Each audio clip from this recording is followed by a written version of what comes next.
And I had my daughter Ivanka. She was did anybody hear of Ivanka? Anybody? But she was a very young girl. She kept saying, Daddy, Daddy, can't we go ice skating? And year after year I'd say, you can't, they're building the rink. And finally I went down, I looked, and I saw 400 men. In those cases it was all men, I have to say. Today you have men and women as your construction people, which is great. But it was all men. They had 400 men sitting in the rink, not working.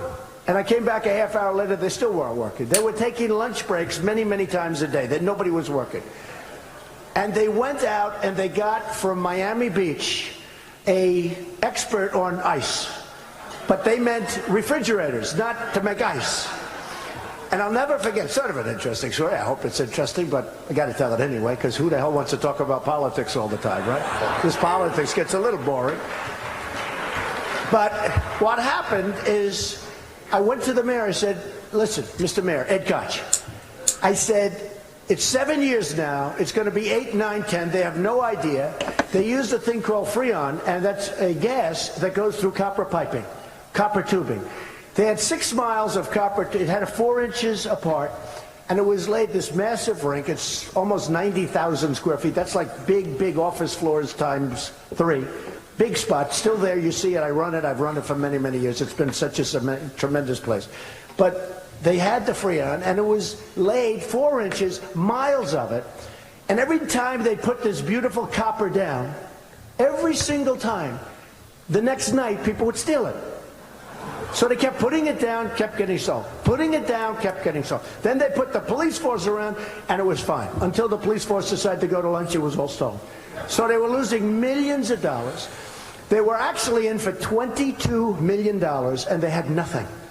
And I went to see Ed Koch, and he said, I'm not going to let you do it.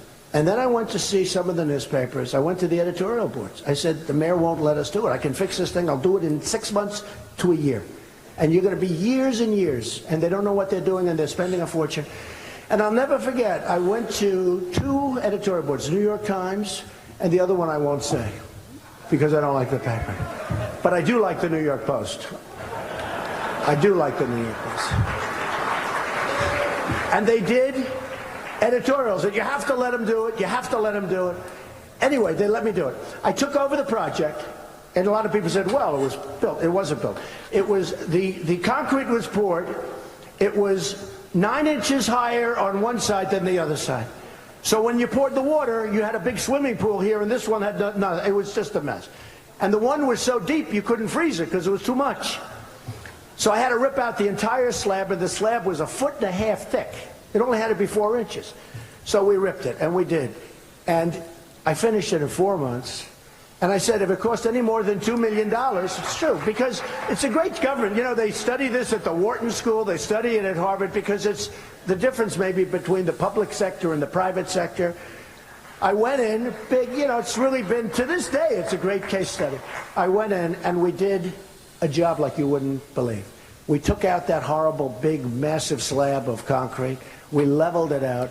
But most importantly, I said to the people, what's with this Freon? I hear they're losing millions of dollars of copper tubing all the time. What is it? And I said, who are the people? And they said, well, it's an air conditioning firm from Miami. I said, from Miami? What do we, I don't want ice from Miami. So I called up a friend of mine who was a part owner of the Montreal Canadiens. Now we're talking, right? Ice. I said, would you do me a favor? Do you have anybody that knows how to make ice for this guy in the world? I said, could I talk to him, please? And he came to New York, and he saw me. He said, this is crazy. He said, Mr. Trump, they're going to have 5 miles of this piping. If there's a little pinhole, because it's gas, Freon gas, if there's a little pinhole in 5 miles, it's dead. He said, you don't want that. You want rubber hose, and you want water, and in the water you put salt so it doesn't freeze. I said, boy, that sounds good. And I went out, and we bought it for a amount of money. And it was rubber hose every 4 inches, but it's rubber hose. We got the equipment. It's called brine. They call it brine.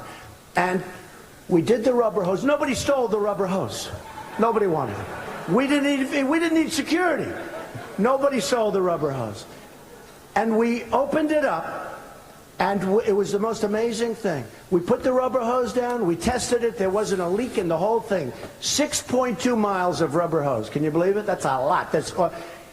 Wasn't a leak. Now what happened is we put the concrete over. We had concrete trucks lined up to Harlem. Now, all of my construction friends in that corner, in fact, they all have the worst seats. I don't know why. Construction guys usually have the best seats.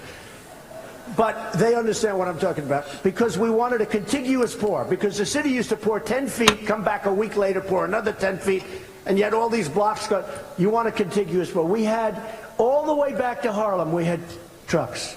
And the most amazing thing, and they poured. It took 2 days to pour the slab. We actually made it 6 inches, because that's better. And we turned on, and we put 2 inches of water on top of this slab, and they made lasers. It was such a perfect slab. To this day, it's perfect. They then put the water on top. I said, try it. Because this thing hadn't had ice in 9 years. I said, try it. And in 2 hours, we had the most beautiful ice, just like the Montreal Canadiens. And we had our roof.